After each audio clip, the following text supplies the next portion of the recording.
আল্লাহ রাব্বুল আলামিন কেন পাঠিয়েছেন সেটাই একটু দেখব, আর এখান থেকে কিছু হলেও যেন নিয়ে যাইতে পারি। আপনারা রাজি আছেন ইনশাআল্লাহ? 2 নাম্বার বিষয় হলো, এই কোরআনটা হলো সত্য মিথ্যার পার্থক্যকারী কিতাব। কে জান্নাতে যাবে কে জাহান্নামে যাবে সেই সার্টিফিকেট দিবে কোরআন। রাজি আছেন? 3 নাম্বার হলো উপদেশমূলক আলোচনা হবে। কোনটা? উপদেশমূলক। 2 নাম্বার বিষয় হলো, 3 নাম্বার, 4 নাম্বার বিষয় হলো আমলগত বিষয়। দিক বলেন কোন বিষয়ে আলোচনা হবে?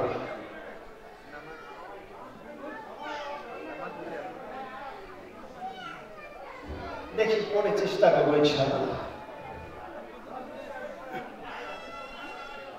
আমার ভাইরা, ইমানদার মুসলমান সেটা আগে না মানুষটা আগে, সেটা বলেন। আগে কোনটা? মানুষ আগে না ইমানদার আগে না মুসলমান আগে? কোনটা আগে? তো মানুষ, ঠিক কিনা? আগে কি মানুষ? আমি শুনেছি, আমি জানি, আমি আরেকটা কথা বলে নাই, আমি সাবেক বাংলাদেশি, বুঝতে পারছেন? আমি মোটামুটি বেশ কিছুদিন থেকে জ্ঞান এসেছি। সুতরাং তাই কিন্তু আবার ভাবিয়েন না যে প্রচারক হয় এরা কোনো ভেজাল করছে না। আমার বাড়ি বাংলাদেশে করেছে। শোনেন, এখন বিষয়টা হলো আলোচনা হবে কোরআন থেকে। শপথ করেছি, নিয়ত করেছি ইনশাআল্লাহ আজকের আলোচনা থেকে কিছু নিয়ে যেতে হবে। এখানে কি হতো, হিন্দু অধ্যাসিত এলাকা, ঠিক বলছি কি? আল্লাহ বলেছেন এই কোরআনটা সারা বিশ্বের মানুষের জন্য। কার জন্য? সারা বিশ্বের মানুষের জন্য। এই কোরআনটা মুসলমানের জন্য, ইহুদির জন্য, খ্রিস্টানের জন্য, বৌদ্ধের জন্য, হিন্দুর জন্য, জৈনদের জন্য, প্রত্যেকটা পৃথিবীতে যত শ্রেণীর মানুষ আছে সমস্ত মানুষের জন্য কোরআন। তাহলে যেহেতু আমরা এখানে যারা এসেছি মানুষ হিসেবে, প্রত্যেকটা ধর্মীয় কিছু কিছু লোক আছে, তাহলে সেই বিষয়ে আলোচনা করা দরকার, ঠিক কিনা? খালি মুসলমানের বিষয়ে আলোচনা করলে আমাদের সাথে আবার অনবিচারি করা হবে, ঠিক কিনা? রাজি আছেন? আসুন আগে বাড়ি, আলোচনা শর্ট করতে হবে, আগেই বলেছি।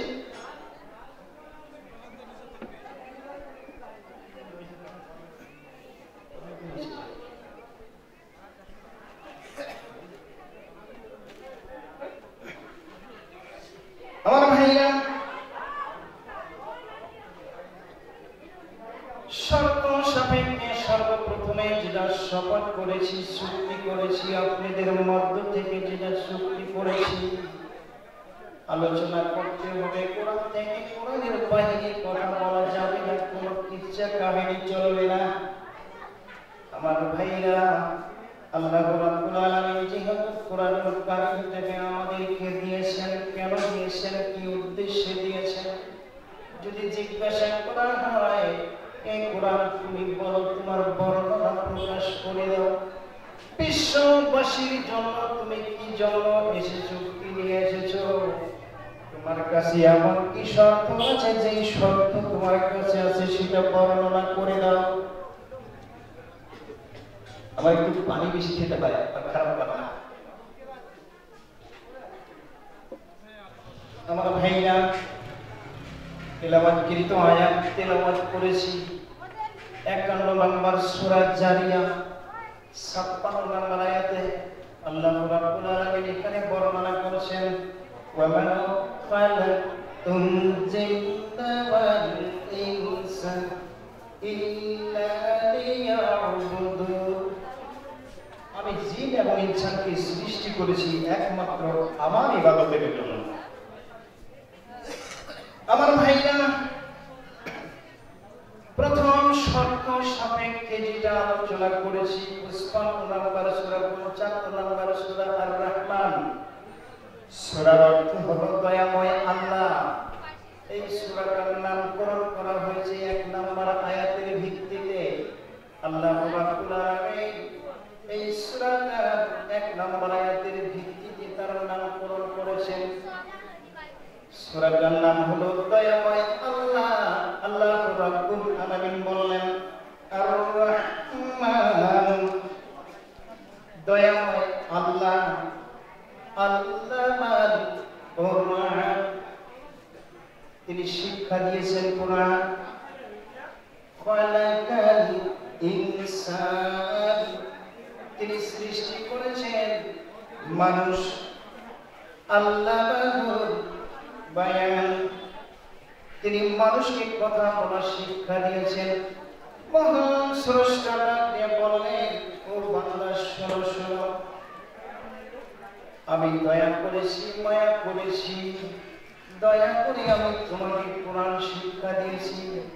সৃষ্টি করেছি মানুষ, অধিকার দিয়েছি কথা বলা।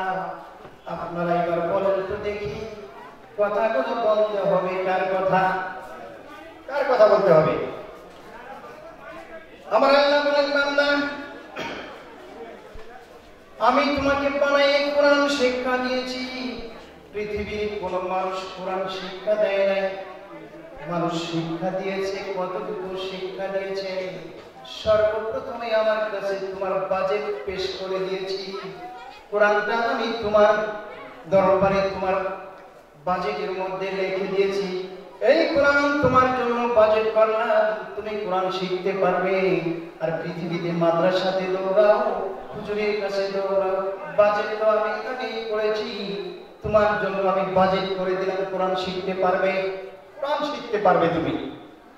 আল্লাহ রাব্বুল আলামিন বললেন, সৃষ্টি করেছি মানুষ, শিক্ষা দিয়েছি কোরআন, আর অধিকার দিয়েছি কথা বলা।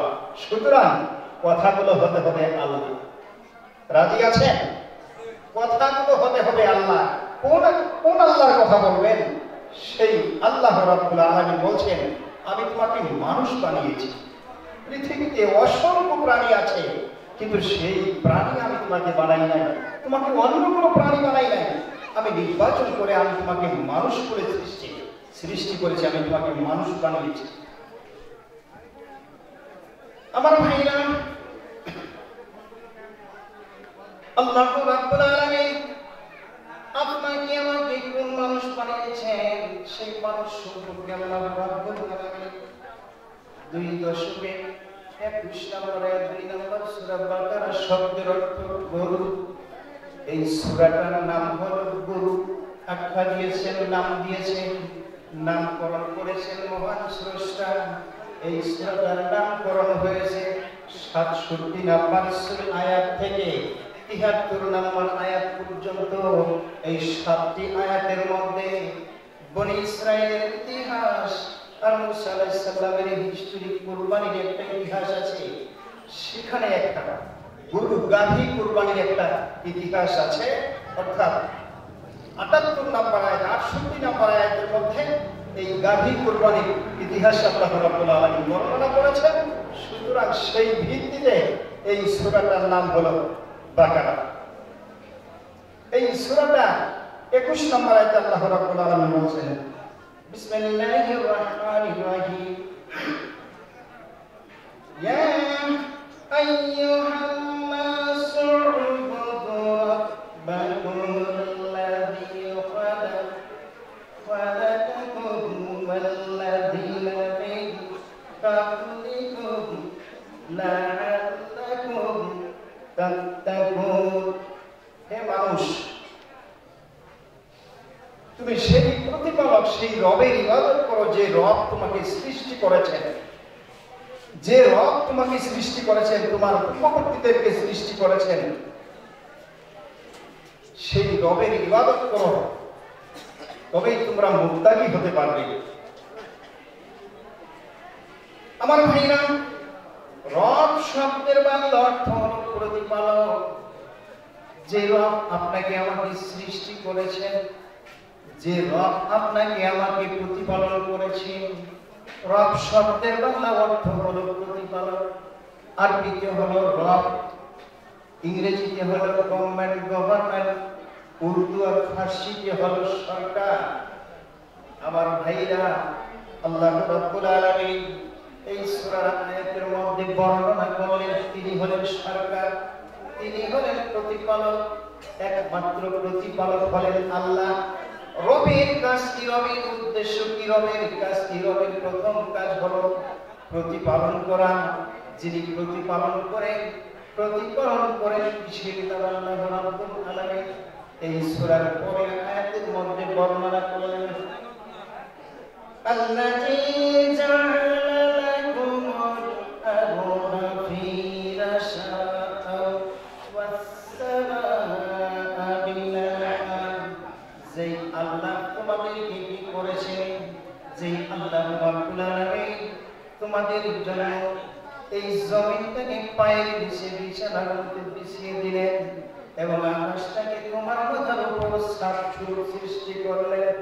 শুধু ছাদস্বরূপ সৃষ্টি করেছেন তাই নয়, সেই আকাশটাকে আল্লাহ রাব্বুল আলামিন ওয়াস-সামাআ বিনাআন ওয়া আনজালা মিনাস সামাই মাআন।